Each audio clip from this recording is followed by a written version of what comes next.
గుంటూరు కారంలో చాలామంది గుంటూరు కారం హనుమాన్ తొక్కింది అంటున్నారు. అది కాదన్న రీజన్. జస్ట్ 6 months బ్యాకే గుంటూరు కారం అనౌన్స్మెంట్ చేసినారు సంక్రాంతికి వస్తున్నామని. బట్ హనుమానే పోస్ట్ పోన్ అయింది. ఇది 5వ తడవ వాళ్ళు డేట్ చెప్పడం. ఈ డేట్లు మారడం వల్ల ఇప్పుడు మధ్యలో దూరేసి మాకు థియేటర్లు లేవు, మా మహేష్ బాబు గారు దొక్కుతున్నారంటే ఇది ఎంతవరకు ఇది.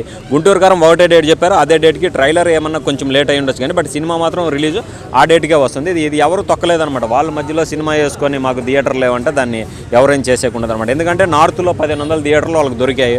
అక్కడ దొరికాయని ఇక్కడ వదలాలంటే ఇక్కడ ఉండేది అసలు మహేష్ బాబు గారు డైనోసార్ టైప్ అన్నమాట. ఆయన సినిమాని వచ్చినప్పుడు మిగతా సినిమాలు కానీ కొద్దిగా ఇప్పుడు మిగతా నాగార్జున గారు వెంకటేష్ గారు సినిమాలు కానీ ఏంటంటే థియేటర్లో లేవు.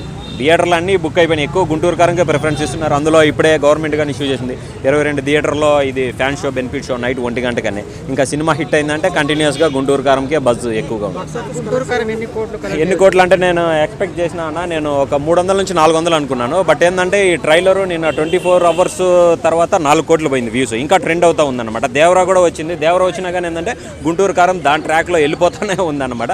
అంటే బజ్ ఆ విధంగా ఉంది. నాకు తెలిసి మినిమం 400 నుంచి 500 కోట్లు ఖచ్చితంగా మార్క్ టచ్ చేస్తుంది. ఇంకోటి ఎస్పెషల్ ఏంటంటే మహేష్ బాబు గారికి యూఎస్ఏలో మంచి బజ్ ఉందన్నమాట. ఆయనకి ట్రాక్ రికార్డ్ కానీ వరుసగా 9 సినిమాలు 1 million దాటి మార్కు కూడా ఉంది. ఈ సినిమా ఏంటంటే ఇంకా ఎక్కువగా డబల్ కలెక్ట్ చేస్తుందని నేను అనుకుంటున్నాను.